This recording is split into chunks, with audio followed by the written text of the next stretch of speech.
কোন শাড়িটা পরবো গো? এইটা, এটা নাকি এটা? যেটা ইচ্ছে পরো, তোমাকে ভালোই লাগবে। আর যদি কিছু না পরি তাহলে কোন শাড়িটা পরবো গো? এইটা, এটা নাকি এটা? যেটা ইচ্ছে পরো, তোমাকে ভালোই লাগবে। আর যদি কিছু না পরি তাহলে? নমস্কার, আমি হলাম কাঞ্চন আওয়াস্তি এবং আপনাদের আবার স্বাগত জানাচ্ছি ক্রাইম চক্রের একটা নতুন এপিসোডে, একটা নতুন কাহিনীতে। জীবনে বাঁচার জন্য কি কি প্রয়োজন হয়? একটা ভালো চাকরি আর একটা সুন্দর পরিবার, যারা আপনার সুখ দুঃখে আপনার পাশে থাকবে। কিন্তু এটা ছাড়াও আজও এত ভয়ঙ্কর ঘটনা ঘটে চলেছে যা শোনা মাত্রই গায়ে কাঁটা দিয়ে ওঠে। কোনো মানুষ কি এত নিচে নামতে পারে? একটি সুখী পরিবারে নজর লেগে যায়, তাও আবার বাইরের কোনো ব্যক্তির নয়, বরং পরিবারেরই একজনের।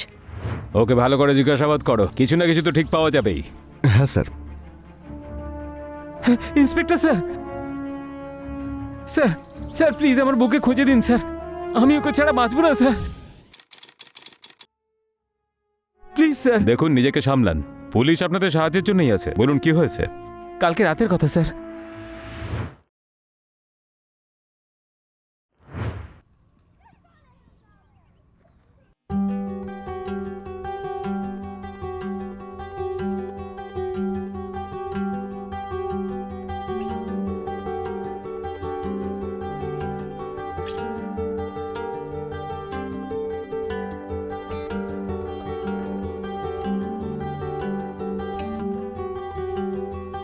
কোন শাড়িটা পরবো গো? এইটা, এটা নাকি এটা? যেটা ইচ্ছে পরো, তোমাকে ভালোই লাগবে। আর যদি কিছু না পরি তাহলে?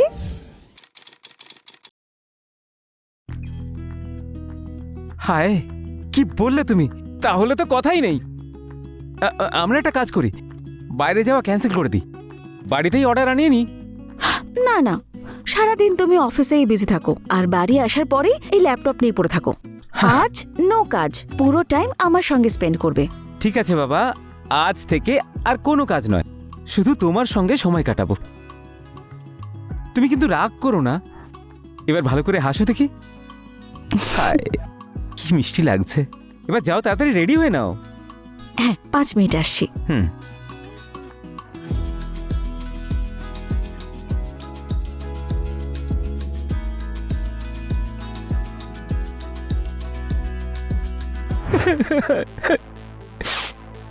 নিজেকে সামলান, কাঁদবেন না।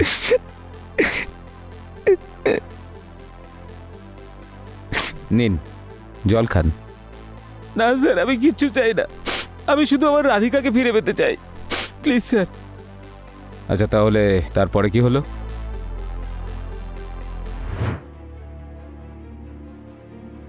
ডিনার কেমন লাগলো? ভালো ছিল। আইসক্রিম খাবে? এখানে পাশেই পাওয়া যায়। না, আমি খাবো না। আরে বাবা, মাত্র 5 মিনিট, আমি এই যাবো আর এই আসবো, তুমি এখানেই দাঁড়াবে, ঠিক আছে? ওকে।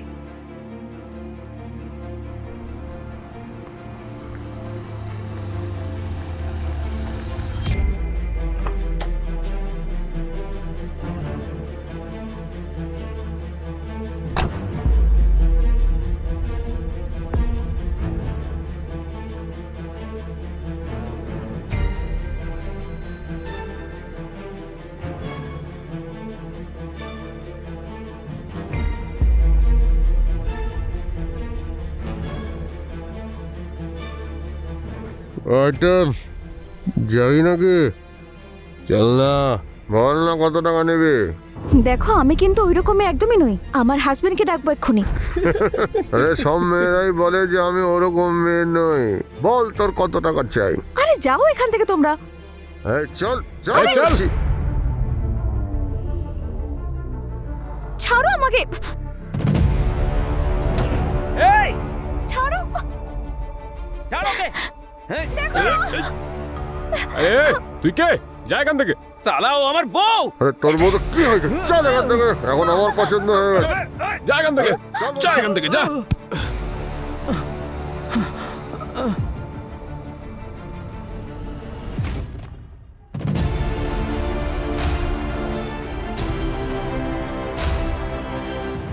দেখুন, নিজেকে সামলান আপনি, পুলিশ ডিপার্টমেন্ট আপনার সঙ্গেই আছে।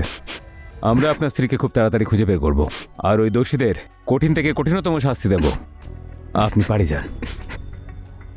আচ্ছা, আপনি কোনো নাম্বার নোট করেছিলেন গাড়ির?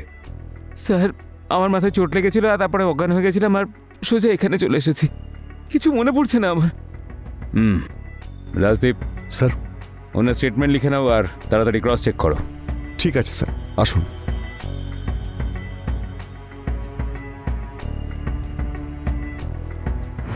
প্রচণ্ড ঝড় হওয়ার পর ফসলের যে অবস্থা হয়, অজয়ের লাইফেরও সেই অবস্থা হয়েছিল।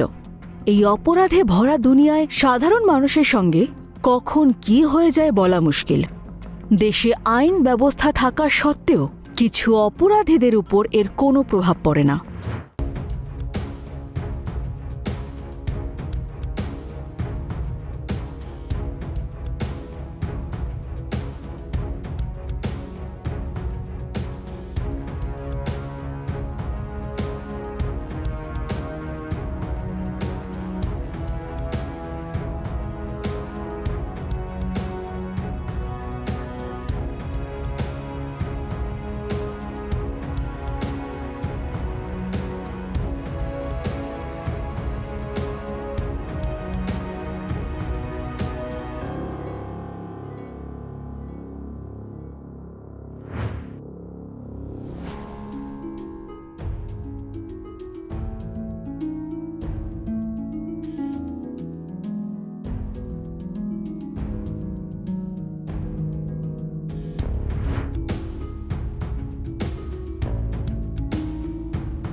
যেভাবে আপনি বলেছিলেন স্যার সেভাবে জিজ্ঞাসাবাদ করেছি।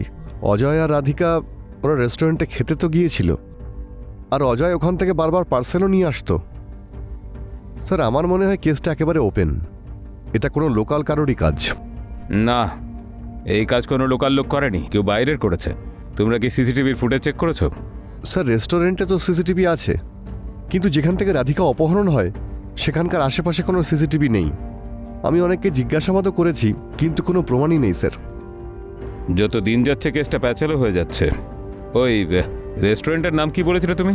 সার্থক রেস্টুরেন্ট অ্যান্ড বার। সার্থক রেস্টুরেন্ট অ্যান্ড বার।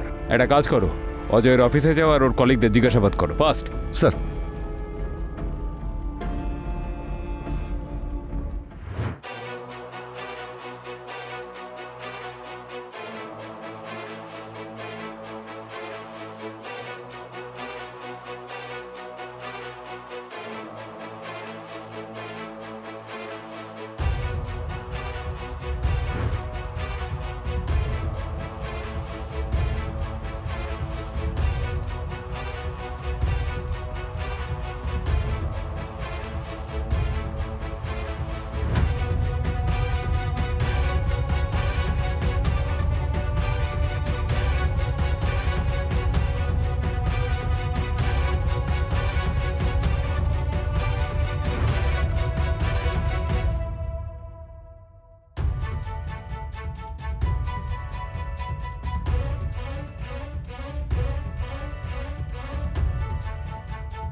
হ্যাঁ রাজদীপ বলো। স্যার আমি অজয়ের অফিসে আর আশেপাশে প্রতিবেশীদের কাছে জিজ্ঞাসাবাদ করলাম, বিশেষ কিছু তো জানতে পারিনি।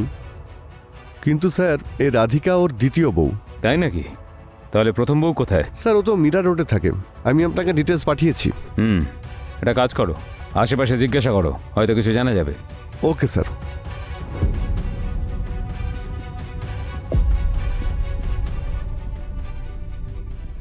স্যার আমরা পুরো চেষ্টা করছি, খুব তাড়াতাড়ি কিছু না কিছু জানা যাবে।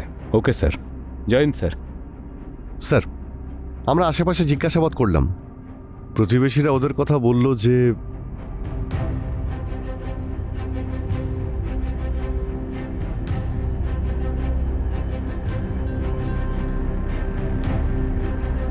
স্যার এইটুকু প্রমাণ যথেষ্ট ওদের তোলার জন্য। না রাজদীপ, পাক্কা প্রমাণ দরকার। স্যার পুলিশের লাঠির বাড়ি খেলে না এমনি তোতা পাখির মতো বলতে শুরু করবে। ঠিকই বলেছ, ও পালিয়ে যাওয়ার আগেই ওকে তুলে নেওয়া যাক।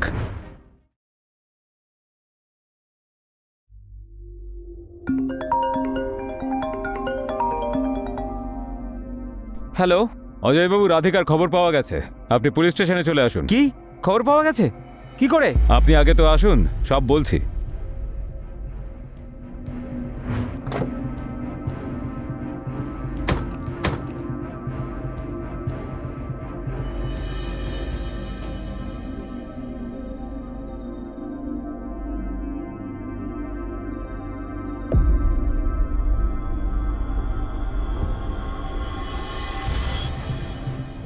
কিরে তুই কোথায় পালাতে চাইছিলি? হ্যাঁ স্যার আমি তো পুলিশ স্টেশনেই যাচ্ছিলাম।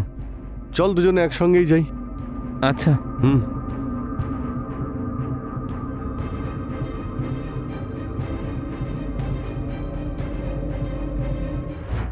বল রাধিকা কোথায়, বল।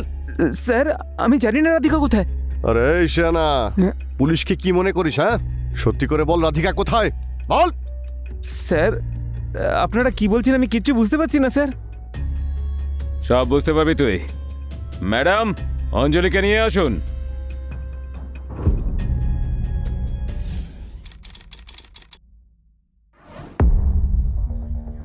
অঞ্জলি বলো সেদিন কি হয়েছিল। দেখো তোমার ভয় পাওয়ার কোনো কারণ নেই, প্লিজ বলো। স্যার যেদিনকে রাধিকা মারা গেল তার একদিন আগে রাধিকার অডিও মেসেজ পেয়েছিলাম আমি ওকে ফোন করার চেষ্টা করি, কিন্তু ওর ফোন সুইচ অফ বলছিল।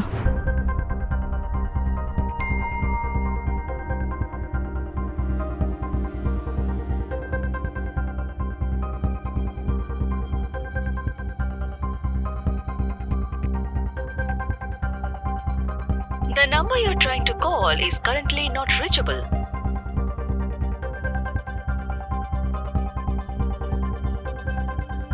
The number you're trying to call is currently not reachable.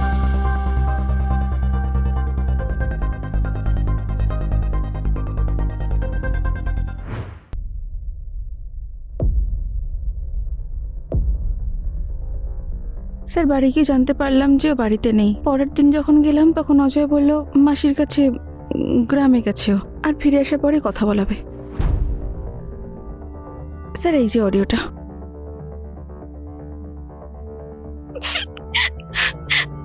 অঞ্জলি আমার খুব ভয় করছে, এই অজয় মানুষ না একটা পশু, ও আমাকে মেরে ফেলবে।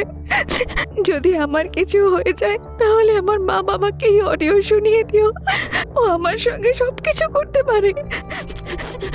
যদি আমার কিছু হয় তাহলে তার জন্য একমাত্র দায়ী অজয় হবে। তাড়াতাড়ি এসো। অজয় আমাকে ডাকছে, আমি এখন যাই।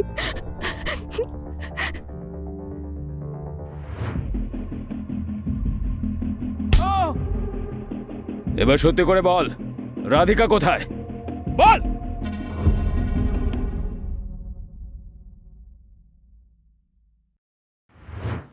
আরে কোথায় গেলে, তাড়াতাড়ি করো। আরে বাবা আসছি। লেট হয়ে যাচ্ছে, তাড়াতাড়ি এসো।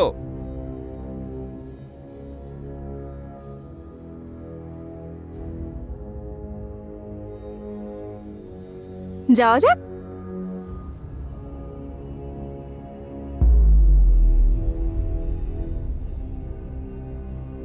এসব কি পড়েছো তুমি? One piece? যাও গিয়ে চেঞ্জ করে এসো। আরে এতে খারাপ কি আছে? তোমাকে কতবার বলেছি আমি এইসব ছোট ছোট কাপড় পরে আমার সামনে তুমি আসবে না। এটা পরলে অসুবিধা কি আছে সেটা তো বলবে। এক্ষুনি বলছি আমি তোকে, আমার সঙ্গে তর্ক করবি? হুম?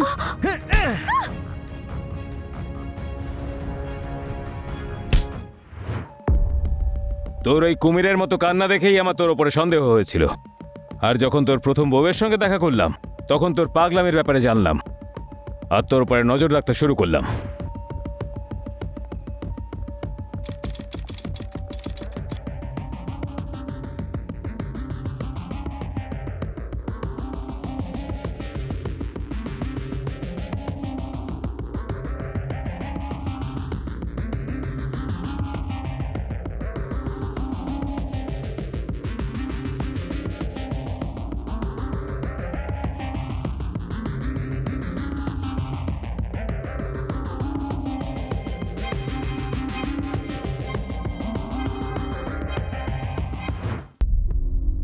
এবার বল, রাধিকা কোথায়? বলবি কি? বল। মেরে ফেলেছি আমি ওকে। খুব বেশ্যা সেজে ঘুরছিল, শরীর দেখানোর শখ জেগেছিল ওর, সেই জন্য মেরে অ্যাসিড দিয়ে জ্বালিয়ে দিয়েছি আমি ওকে।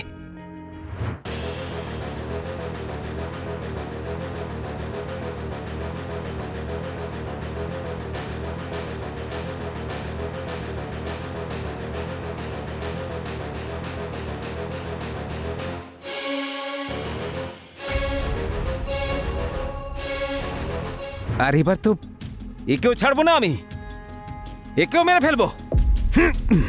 আইন থেকে বাঁচবি তবে তো, তোর ফাঁসির ব্যবস্থা তো আমিই করব।